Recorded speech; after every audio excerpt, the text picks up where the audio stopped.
اور یاد رکھیے میرے بھائیوں، بڑی اہم بات عرض کرنے لگا ہوں، کوئی بھی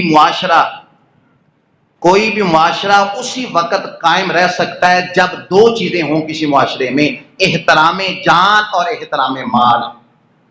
جس معاشرے کے اندر جان کی حرمت اور احترام موجود ہو، جس معاشرے کے اندر مال کی حرمت اور احترام موجود ہو، وہ معاشرہ مذہب کے ساتھ تعلق نہ بھی رکھتا ہو، اس معاشرے کا دین کے ساتھ نہ بھی تعلق ہو، لیکن احترام جان وہاں پر ہو، وہاں پر احترام مال ہو، وہ معاشرے قائم ہیں۔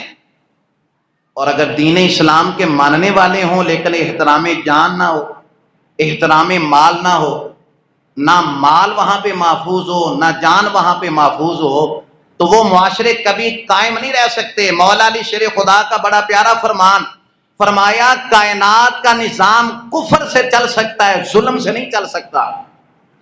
ظلم ہی ہو رہا ہو، زیادتی ہو رہی ہو تو کائنات کا نظام نہیں چل سکتا۔ ہاں سارے کافر ہوں لیکن عدل کر رہے ہوں، مساوات وہاں پر ہو، وہاں پہ زیادتی کسی کے ساتھ نہ ہوں، سارے کافر، فرمایا وہ معاشرہ چل جائے گا۔ لیکن معاشرہ دین کو ماننے والا ہو، اسلام کو ماننے والا ہو، لیکن وہاں پر کسی کی جان اور مال محفوظ نہ ہو تو معاشرے چلا نہیں کرتے۔ آج یورپ امریکہ کی مثالیں کیوں دی جاتی ہیں؟ آج ہمارے متقی پرہیزگار لوگ بھی یہاں پاکستان سے جب امریکہ میں یا یورپ کے کسی کنٹری میں جاتے ہیں تو وہ واپس آ کر مثالیں بیان کرتے ہیں، کہتے جی اتنے چڑی پر نہیں مار سکتی، اس لیے کہ وہاں پر احترام جان ہے، وہاں پر احترام مال ہے، وہاں پر پولیس والے کو اجازت نہیں ہے کہ کسی کو تھپڑ لگا دے۔ اگر بلا وجہ اس نے کسی شہری کو تھپڑ لگایا کسی پولیس والے نے، جرمانہ پتہ کتنا ہے؟ ساری زندگی کی تنخواہیں دے کر بھی اپنا جرمانہ ادا نہیں کر سکتا۔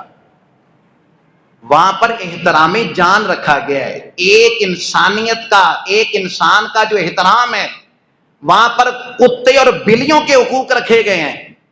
وہاں پہ ایسا نہیں ہو سکتا کہ کتا سڑک پہ مر گیا تو وہ پڑا رہے جب تک اس کی ہڈیاں بوٹیاں جدا نہ ہو جائیں ٹائروں سے لگ کر، ایسا وہاں پہ قانون نہیں ہے۔ یہ ہمارے یہاں ایسا ہوتا ہے۔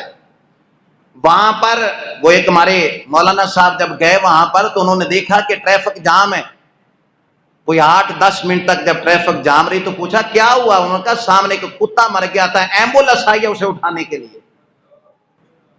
میں کس منہ سے یہ بات کروں کہ جس معاشرے کے اندر ہم جی رہے ہیں یہ مسلمانوں کا معاشرہ ہے، یہ دین اسلام کے ماننے والوں کا وطن ہے، اور یہاں پر کتا سڑک پہ مر جائے تو کوئی اٹھانے والا نہیں ہوتا۔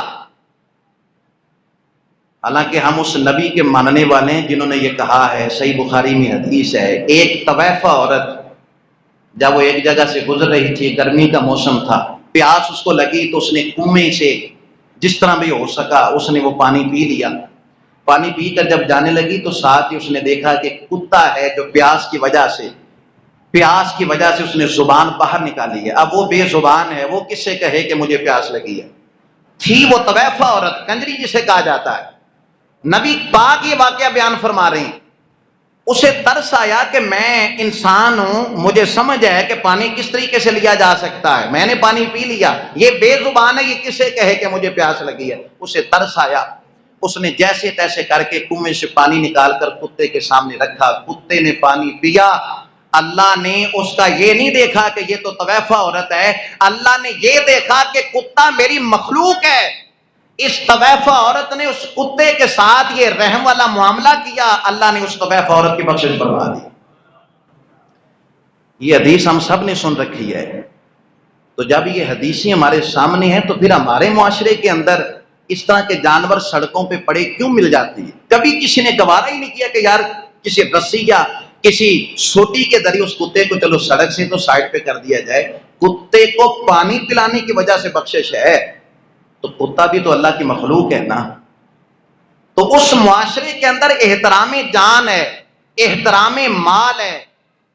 وہ امریکہ سے ایک دوست یہاں پر آئے، کسی شادی میں ہم اکٹھے تھے تو میں نے ان سے وہاں کے حالات پوچھے، تو میں نے ان سے پوچھا کہ وہاں پر لین دین کے معاملات، اور جس طرح ہمارے یہاں ہر چیز کے اندر ملاوٹ ہوتی ہے تو کیا وہاں پر بھی اس طرح کی کوئی ریزن، کوئی اس طرح کی چیزیں ہیں؟ اس نے کہا کہ جس کے بارے میں ثابت ہو جائے نا کہ اس نے ملاوٹ کی ہے، ثابت ہو جائے کہ اس نے ملاوٹ کی ہے، جتنی جائیداد اس نے بنائی ہے ساری ضبط کر لی جاتی ہے، جتنے پلاٹ بنائے، جتنے بینک بیلنس ہے، جو کچھ اس نے بنایا ملاوٹ اگر ثابت ہو جائے تو سارا کچھ اس کا چھین لیا جاتا ہے، ضبط ہو جاتا ہے۔ بتائیے جہاں پر ایسے قانون ہو تو وہاں پر کون ہمت کرے گا کہ وہ کسی چیز کے اندر ملاوٹ کرے؟ اور جس ملک میں ہم رہتے ہیں اتنا ظلم کہ اللہ کے نور کے ساتھ ہم دھوکہ کر رہے ہیں۔ دودھ کو اور پانی سمجھ ہی نہیں آتی کہ اس کے اندر دودھ کتنا ہے اور اس کے اندر پانی کتنا ہے۔ ملاوٹ اس چیز کے اندر ہو رہی ہے جو خالص اللہ کا نور جسے کہا جاتا ہے۔ احترام جان اور احترام مال جس معاشرے کے اندر ہوتا ہے وہ معاشرے ترقی کر رہے ہیں۔ اب وہاں پہ مطلب دین اسلام تو نہیں ہے ملک، وہاں پر آئین کے اندر وہاں پر ایسا تو نہیں ہے کوئی اسلامی جمہوریہ امریکہ ہے یا اسلامی جمہوریہ یو کے ہے، وہ غیر مسلموں کے ملک ہیں، لیکن ہمارے لوگ وہاں پر جائیدادیں، وہاں پہ اپنا گھر ریٹائر ہونے کے بعد وہاں پہ کیوں جاتے ہیں؟ اس لیے کہ وہاں پر کوئی انسان کسی پر ظلم نہیں کر سکتا، کسی کی جان کے در پہ نہیں ہو سکتا، کسی کے مال کے در پہ نہیں ہو سکتا، کسی کی عزت پہ حملہ نہیں کر سکتا۔ جب یہ چیزیں کسی ملک کے اندر، کسی علاقے میں، معاشرے میں محفوظ ہوں تو انسان اپنے آپ کو سیف محسوس کرتا ہے، اور جہاں پر یہ تین چیزیں محفوظ ہوتی ہیں